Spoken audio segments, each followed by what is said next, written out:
¿Qué tal? Buen día. Este video es sobre los procesos de un sistema operativo, sus diferentes estados y las transiciones en Java. El programa como tal, me enfoqué más en que se viera o que imprimiera más los diferentes estados, es decir, que quedara claro que nunca va a quedar sin un proceso que hacer el CPU, y siempre va a haber más procesos, más cosas que se tienen que hacer. Este video espero sea de su agrado y sea bien explicado. Como podemos ver, este es mi programa. Lo que hice fue hacer 4 clases. La clase base, por así decirlo, es la clase procesos. Es en la cual voy a empezar a explicar. Vamos a dar que se abra. Ok. Lo que yo hice fue tomar todo lo estudiado y lo analizado en las clases y por medio de diferentes fuentes de libros. Un proceso como tal es muy complejo, tiene muchas características, pero yo me enfoqué en poner lo más importante, que es el PCB. El PCB es un bloque de información o un bloque que contiene diferentes informaciones sobre el proceso, tanto su estado, el número del proceso, un contador, es decir, por ejemplo, en qué línea del programa va del mismo proceso, los registros, el límite de memoria, la información contable como el tiempo de ejecución. Todo esto va en el PCB. Entonces yo lo que hice fue poner esto como lo más importante, como lo que le va a dar cuerpo y forma al proceso. De ahí lo que hice fue hacer un constructor en el cual todas estas características fueran dentro de un objeto tipo proceso, el cual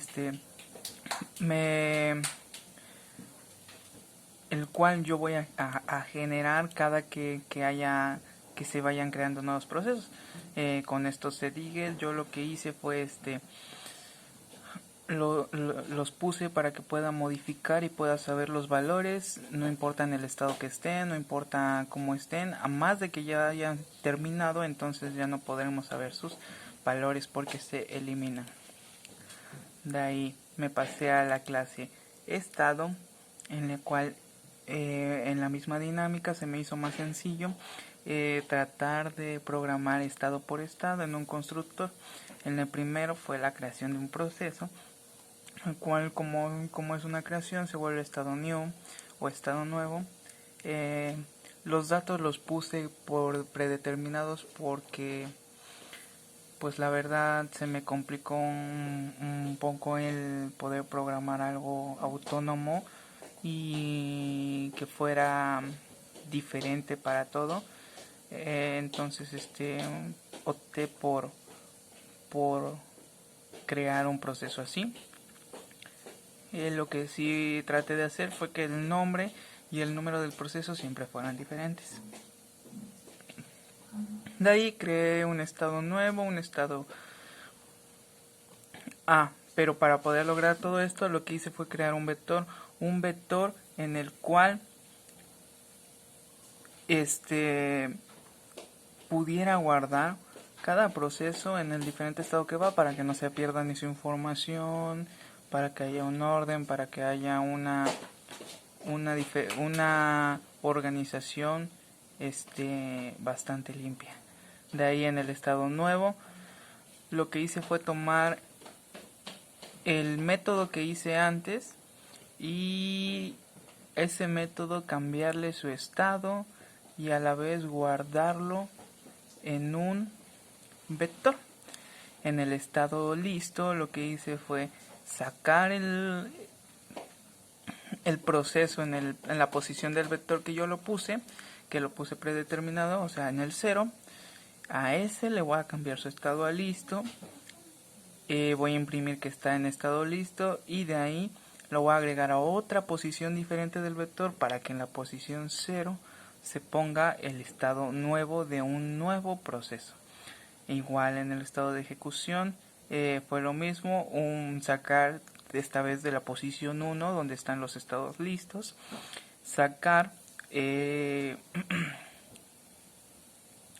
sacar ese proceso, cambiarle su estado de ejecución, imprimir que se está ejecutando ese proceso con su nombre y su número de proceso, y guardarlo en una diferente posición, en la posición 2. ¿Esto para qué? Para que solo en esas posiciones yo sepa que siempre va a haber un determinado estado. Así hice con el estado terminado, igual lo mismo. Con el estado interrumpido hice lo mismo, más que aquí tuve que hacer un estado listo 2 y un estado terminado en ejecución 2 y un estado en terminado 2, porque si yo utilizaba las posiciones de los vectores de estado terminado, de estado en ejecución, se van a confundir o simplemente se me eliminaban, como que se borraban por usar la misma posición. Entonces lo que hice fue hacer los mismos procesos pero con otro nombre y otra posición en el vector para que pudiera guardarse y funcionar. En el estado interrumpido igual, cambiar su estado y darle y imprimir en qué estado está. El getVector fue para que pueda yo saber los procesos que tengo en mi vector, no importa en qué clase esté. Ok, ya de ahí me voy a clase ejecución. En la clase ejecución lo que hice fue retomar todos los métodos que yo hice en la ejecución normal, llevar un contador, porque con ese contador yo voy a poder nombrar mis procesos, voy a poder nombrar todo lo que se vaya creando en un orden conforme en el que vamos. El boolean es simplemente para que siga funcionando hasta que termine uno. De ahí creé un estado, que diga, creé un proceso. Ese proceso lo metí a le saqué su estado para usarlo en el switch. El switch puse que el estado que tenga el primer proceso que creé, ok, entonces si es en el case, en el nuevo, ok, si tiene un estado nuevo en ese proceso, entonces te pido que hagas el método estado listo de la clase anterior que vimos, que el puntero cambia 1 y que la suma suma es igual a suma más 1. Esto es lo que es resumido.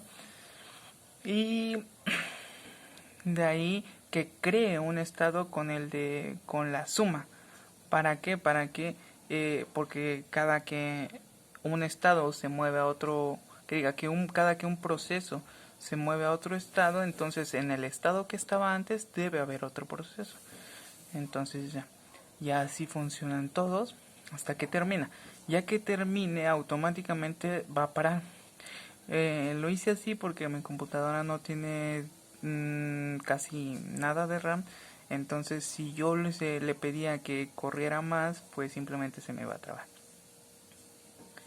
Con el estado de ejecución interrumpido, algo que se me va a especificar es que hice 3 métodos. Uno de estado normal, uno de estado interrumpido y uno de estado interrumpido por entradas y salidas. Porque la verdad se me complicó el hecho de juntarlos todos y que sea autónomo, o sea, que no tengamos que estar metiendo a cada rato datos o cuestiones así.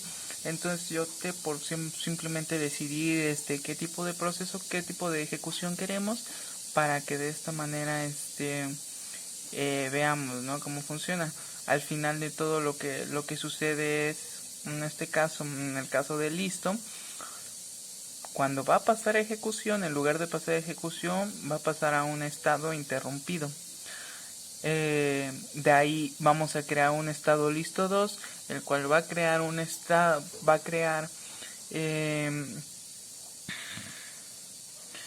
va a hacer que el otro estado se mueva a otra posición para que no se elimine mi estado que ya tenía. Ya de ahí vamos a hacer un estado nuevo. Ese estado nuevo vamos a hacer que se ejecute, que se termine. Y ya que se terminaron todos los estados, entonces vamos a ejecutar la ejecución 2, o sea, mi estado interrumpido ahorita va a ejecutarse en ejecución 2. Y entonces se va a ejecutar y va a terminar mi estado que se interrumpió. Pero mientras tanto, otros procesos que estaban después de él se terminaron porque tuvo que esperar a, a que esa interrupción se quitara y pudiera estar en estado de listo. Igual con este, aquí es simplemente un estado interrumpido por entrada y salida que es a la espera de la respuesta de determinado hardware. Entonces sucedió lo mismo. Mientras hubo esta interrupción, otros procesos entraron a poder trabajar mientras este proceso estaba en estado de espera, y ese estado de una vez que pasara en estado de espera y pasara a estado de listo, entonces iba a terminar. Y ya que se termina mi primer proceso, porque lo que hice fue que el primero que terminara, o sea, el primero que se crea y cuando ese que se creó primero termine, entonces la ejecución acaba, para que no haya problemas con la memoria. Lo de hasta abajo simplemente fue para poder probar cómo iba funcionando mientras yo lo iba haciendo. De ahí hice mi clase menú. Lo único que hice fue hacer un método que te diera a elegir entre los tres procesos, entre los tres tipos de ejecución que hice, y salir. Si no le das salir, no se va a cerrar el programa, no te va a dejar hacer otra cosa. Entonces ya. Y ya de aquí hice que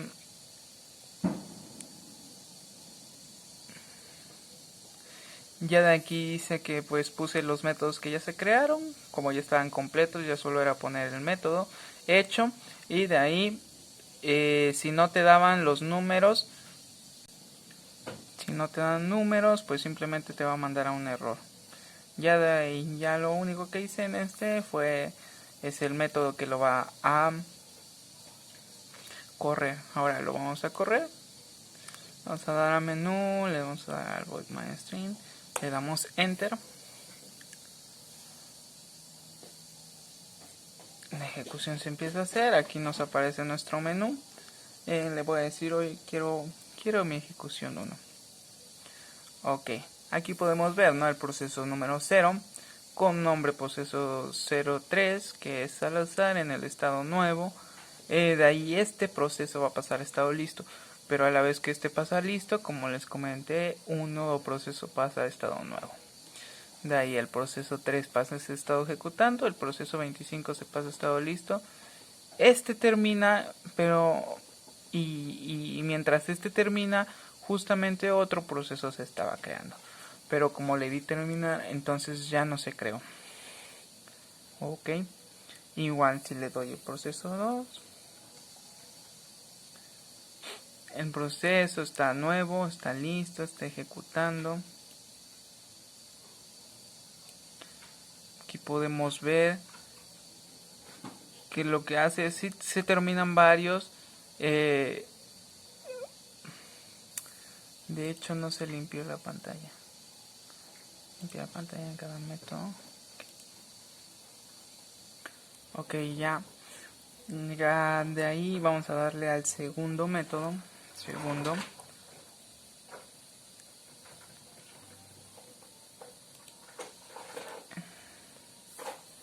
Ok, no se borró. Entonces aquí, como estamos siguiendo en un método, nos podemos dar cuenta que a partir de aquí, de esta línea, es el segundo método, en el cual se crea un nuevo, un listo, igual se vuelve a crear un nuevo. El primer método entra un proceso interrumpido, se fue a estado de espera.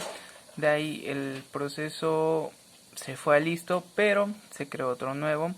El proceso 25 se fue a ejecutar, se ha terminado. El proceso 3 se está ejecutando y se terminó. Entonces hasta aquí termina. Entonces podemos ver que funciona. De aquí vamos a darle a ver que se nos fue la pantallita. Aquí está.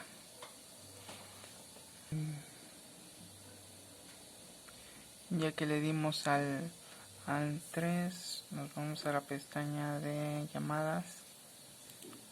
Ok, entonces aquí como podemos ver en este proceso es acá, empieza acá en estado nuevo, estado listo, estado interrumpido, de ahí un estado listo, estado nuevo, se está ejecutando, termina, el que estaba en estado de espera y se volvió a listo, se ejecuta y se termina. Es un código básico, pero que trata de explicar cómo son las transiciones de procesos tratando de imprimir cada que cambian de estado. Entonces esto sería todo, este es mi programa y espero les haya gustado.